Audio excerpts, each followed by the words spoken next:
we are giving this whole big main pool to our mom, her brand new baby girl, and this lovely lady in front of me. Hi, this is Sandy, and Sandy is the grandma. So we have 3 generations right here hanging out. Now I want to take you guys on a little journey about how we arrived with this beautiful addition here at this presentation, and then we're going to do some fun things where we're going to take audience questions. If you guys have any good questions, think of them now, and my friend Taylor and I are going to answer some of those questions. So one of the things I want you to watch out for is there's a lot of trainers out here, right? Well, we are very diligent and we are very proactive. We have a pregnant dolphin and a baby dolphin. Sophie, who is the mom, she has been under 24-hour surveillance for several days before she even gave birth. We're able to monitor her pregnancy through ultrasound, through blood tests, and she participates in all of these behaviors through trained behaviors. She knows to come over and roll over on her side, and we've been able to ultrasound her throughout her whole pregnancy. Now, humans are pregnant for, I'm going to make you guys interact with this. I think it's more fun. How long are humans pregnant for? 9 months. Yeah, 9 months. Dolphins, what do you think, more or less? I hear both. They're bigger mammals, so it's probably more. Dolphins, bottlenose dolphins are pregnant for, ladies get ready, 12 months. It is a long time, but you have to cook up this beautiful little 40-pound baby dolphin.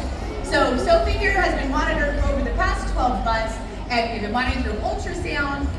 Something very interesting, a very fun fact, is mammals, we are mammals, they all drop a degree or 2 in body temperature when they go into labor. So we were able to monitor Sophie's temperature and kind of get a jump start when we thought she was going into labor.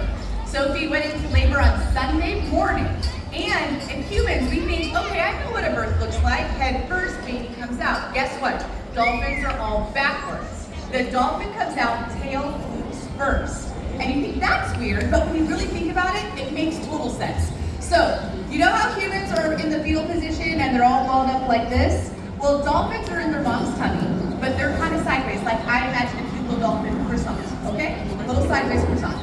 And you can actually see, for you folks that are in the front, when the dolphin swims by, it has these little like tiger stripes on it. Does anybody see that? Has anyone seen that? Take a look when she swims by. Those are actually her fetal folds. They're the marks where her skin was bent on itself when she was in utero. And they'll go away after a couple weeks. So those fetal folds show us just how young she is, born just on Sunday. So she's folded up there like a normal little dolphin croissant. Her tail flukes come out, and this is important because the tail flukes are soft and they're floppy. Just like the dorsal fin, the tail flukes have no bones. So for the kids out there, do me a favor, touch your nose and touch your ears. That's all connective tissue. That's what the fin and the flukes are made out of. And when they're nice and soft and warm inside the mom, when they come out, they're soft. Like imagine like using a wet paper towel to swim, right? It's not gonna work. But if the tail flukes come out and they're in the cold water, they'll stiffen up and become like a paddle.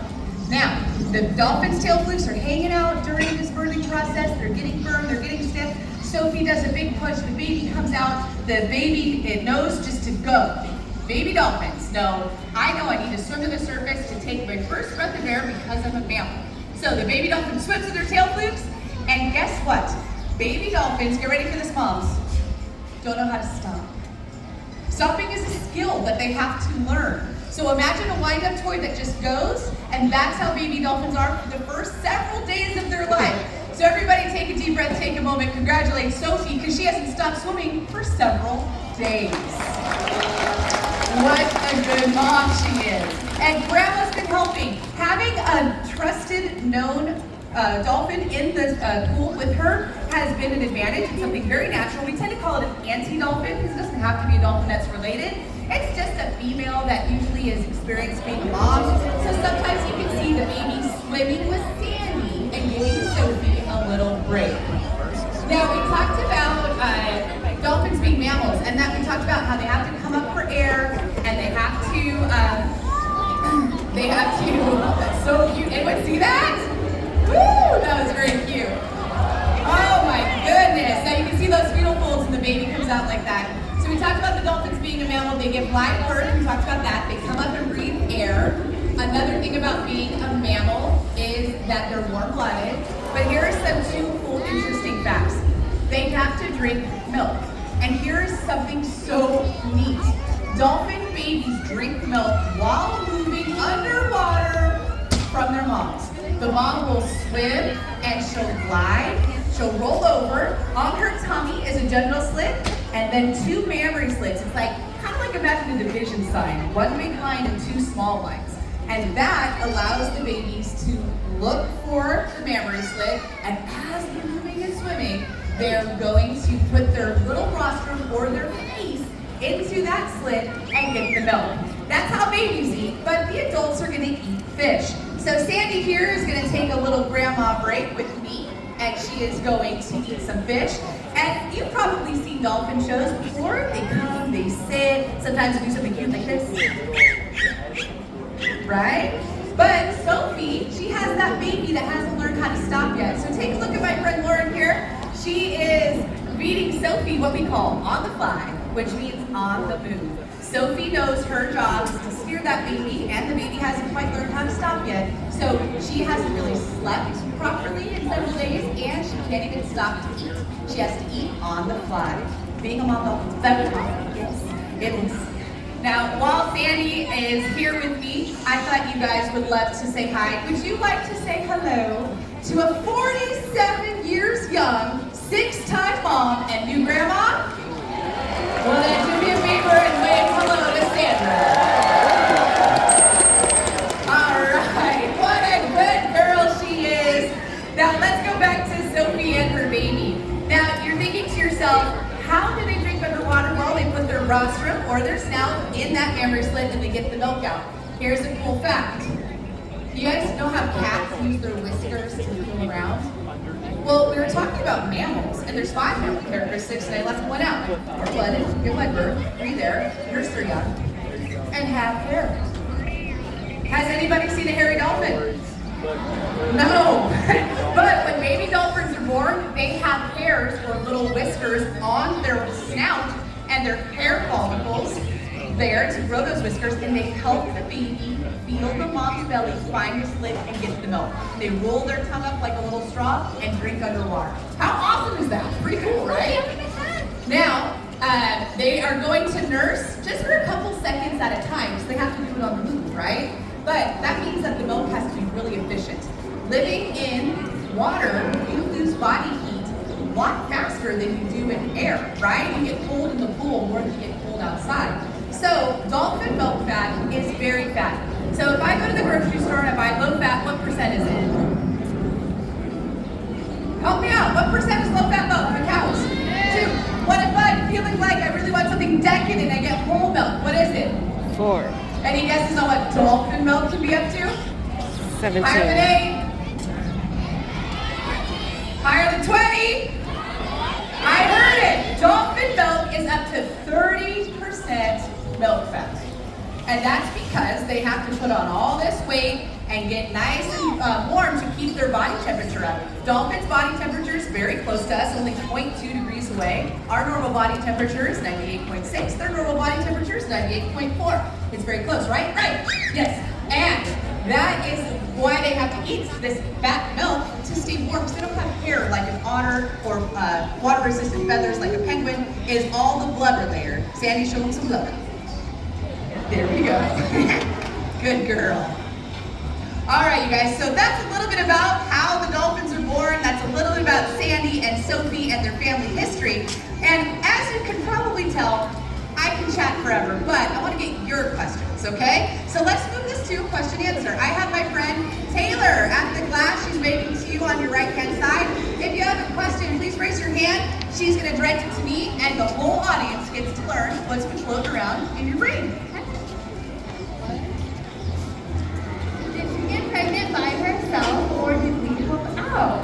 That's a really good question. Sophie is a remarkable animal. She is one of the first dolphins ever born through artificial insemination. Her name's actually an acronym as a nod to how important and special her birth itself was. And this calf is actually 2nd generation artificial insemination. So the dad dolphin was involved, but he actually lives in Florida. There's a question over there. Yeah, let's go. Let me run up a few steps here.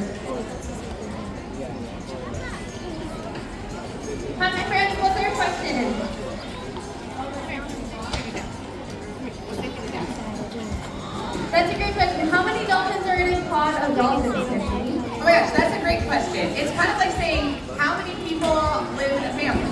It's very different. Some pods can be very small, a bachelor group of just 2 or 3 animals, and some pods can be rather large. Different species of dolphins also have different sized pods. An average sized bottlenose dolphin pod is probably maybe in the dozens, but I have seen a pod of common dolphins that's over 400 members large.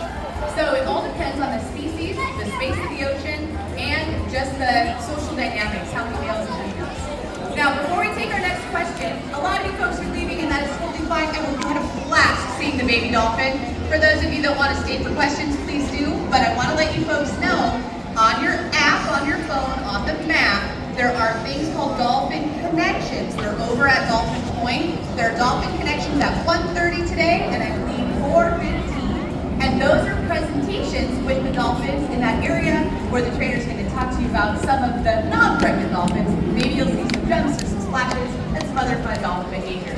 Stick around if you want questions. You're more than welcome to exit. If you do exit, please keep walking. Do not stop in the class.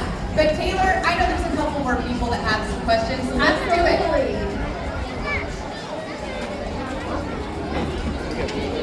When do the baby dolphins learn to stop? When did they learn to stop? That's a good question. Here's the thing, it's kind of like saying, when did humans learn to crawl? Or when did humans learn to walk? It's all a little bit different, right? It depends on not only the baby, but also on the environment. So if you have a very confident mom that's really good at helping steering and helping that baby stop, it's probably going to learn sooner. If you have a first-time mom, or maybe you have a very excitable situation like out in the ocean where they have to travel a lot, it might take a lot longer. But they will start resting more, and they do it slowly. Here's one of the coolest dolphin facts that you can take home to a dinner party and talk about. Dolphins don't sleep like people. Dolphins actually rest one hemisphere of their brain at a time. Lots of times you see dolphins stopping at the surface, resting with one eye open and one eye closed. And they're able to rest their brain, kind of like they're half awake and half asleep. I imagine it kind of being like that walk to the bathroom in the middle of the night. You're still not quite there, but you're aware of your environment. When baby dolphins and mom dolphins are trying to first start resting together, they will learn a nice long glide pattern, something that's very predictable. They will close one eye and open the other and rest together. But when mom and baby are swimming together, they always keep an open eye on each other. So cute. Questions, David? Let's walk to the right so we can see the baby. Yeah, great question. So did we have to put Sophie asleep beforehand? What's really awesome about all of our dolphins Be careful, there's steep steps. is they volunteer to participate in their own custody. So all of our network that we do is stop the class. If you decide to get down, just keep walking. If you see something adorable, you want to stay longer, please take a seat in the first row. For everybody else, take 2 or 3 more questions, then we'll get off the microphone, and I'll come out there and answer the last questions as the whole stadium is exiting. And if you had a fun time, you want to hear more dolphin facts later today, we have more baby babies this afternoon. Taylor, let's get 2 or 3 more questions, and then Run it down. okay, get some exercise, girl. Question. Det var när 2 juli. Ja, ni får på det. Ja, vi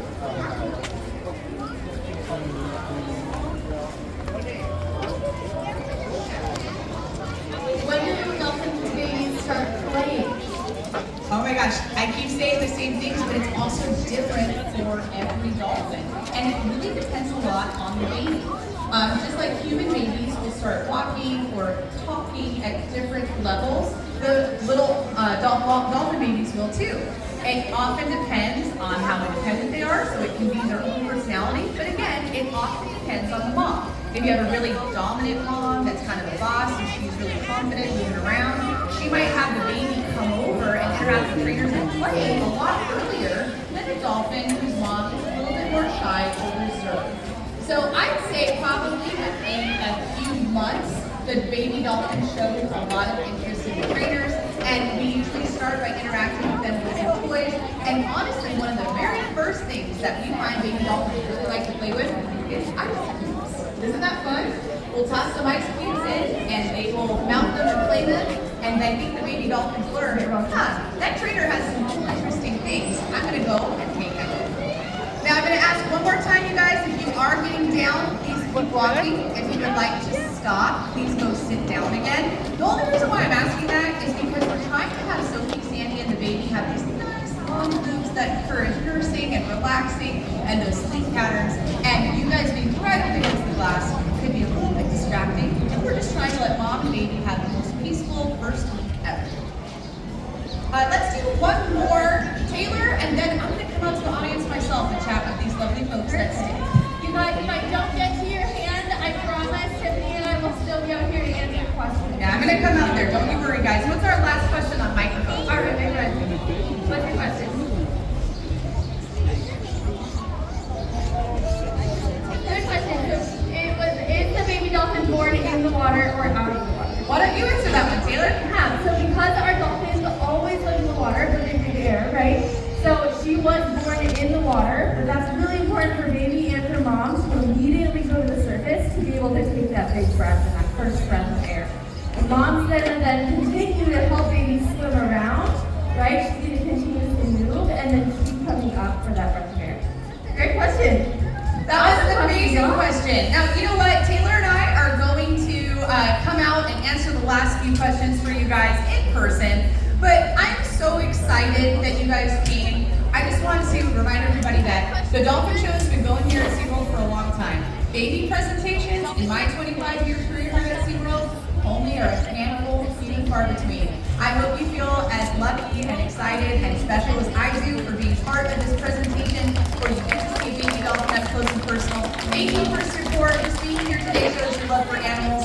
We are going to start exiting the stadium slowly, not before those questions, don't worry, I'm coming out, but we are going to give mom and baby and your young mom, pretty girl, some quiet time, and we do have several more dolphin baby presentations today. Don't forget to check out the Dolphin Connections Dolphin Point, and thank you again for joining us here at SeaWorld San Diego.